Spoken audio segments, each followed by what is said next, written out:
Oke, 4 hal ini bakal ngebantu kamu buat dapat kerjaan lebih cepat di Australia. Welcome back to my channel Musafir Awasi bareng saya Maulana. Oke, jadi ada 4 hal yang bisa mempengaruhi ya seberapa cepatnya kamu dapat kerjaan di sini, dan tentunya ini adalah hal basic sebenarnya. Cuma bakalan aku bahas biar tentunya bisa ngebantu kamu buat lebih lebih punya persiapan lah buat mencari kerjaan di sini. Yang pertama adalah visa yang memiliki izin untuk kerja atau working permit ya. Jadi ingat faktor pertamanya adalah faktor fundamental ya. Jadi ketika kamu punya visa yang ngizinin kamu buat bekerja, tentunya untuk dapatin pekerjaan ataupun info loker yang bisa dia apply itu lebih mudah, dan itu juga bisa jadi sarana buat dapetin sampingan sih, kayak semisal mungkin kamu bisa nge-apply buat jadi driver kurir online dan sebagainya. Jadi ini penting banget ya, dan ada sih sebenarnya case yang bisa dibilang kalau orang kesini yang punya visa tapi dia nggak dapet izin kerja, kayak misal visa visitor. Nah, oke, jadi memang pengaruh pertama itu adalah visa ya. Jadi karena ini adalah hal basic yang tentunya ya ada sih sebenarnya kerjaan yang mungkin nggak ngelihat visa ya, akan tetapi itu juga tentunya akan lebih banyak lagi kerjaan yang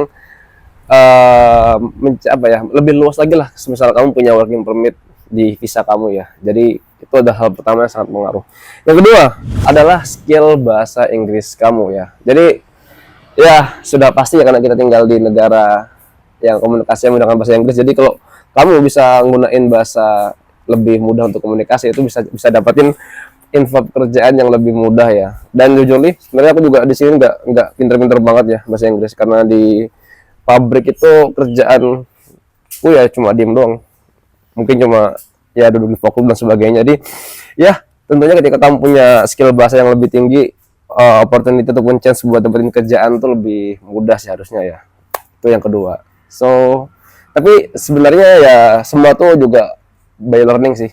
Semua akan terbiasa pada waktunya. Jadi meskipun sometimes ketika di Indo udah lancar banget nih, kadang nggak tentu juga ketika di sini tuh juga jadi lancar, karena ya ada jam tayang, ada jam waktu lah. Semua tuh ada prosesnya lah. Itu yang kedua ya. Kemudian yang ketiga adalah skill keahlian ya. Dan soalnya nggak betul, dan skill keahlian ini nggak cuma kamu miliki di basic kamu ya, akan tapi juga lebih dikuatkan dengan lesson ataupun sertifikat yang kamu miliki. Kayak mungkin kamu punya keahlian di bidang ngelas, dan itu didukung dengan ada mungkin sertifikat dukungan sebelumnya di Indonesia dan sebagainya, atau portofolio. Wah, itu bisa ngebantu banget buat nyari sponsor kerjaan di sini. Kayak teman aku ya, orang WHV yang dia di Indo tuh memang udah kerja basicnya di pengelasan ya, ngelas saya agak kurang paham, intinya yang berenang itu. Akan tetapi karena di sini dia dapat kerjaan yang match dengan skill dia, itu sekarang dia udah dapat sponsor dari company yang mengerjakan dia. Jadi itu ya skill keahliannya. Jadi ya macam-macam lah semuanya. Intinya skill keahlian yang kamu miliki itu harus disupport atau dikuatkan dengan kamu punya sertifikat ataupun lessonnya, sekolah lah mudahnya ya. Dan yang keempat atau terakhir adalah dengan punya relasi ya. Ya tentunya orang dalam juga banyak sedikit berpengaruh di sini ya. Jadi gimana caranya nyari relasi yang ada kalau kita belum punya kenalan siapapun? Maka solusinya adalah cari info komunitas-komunitas Indo yang ada di sini dan gabung lah. Enggak mesti komunitas Indo sih, komunitas apapun itu ya, kamu bisa gabung di sini. Barangkali di sini nanti kamu bakal punya teman dan sebagainya.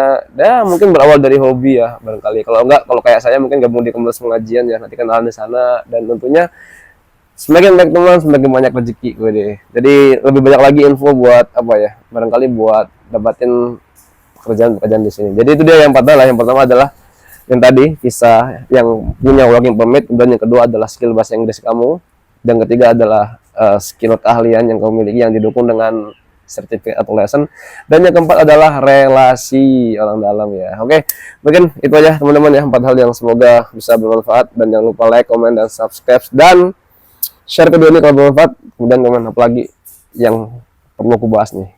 See you in the next video.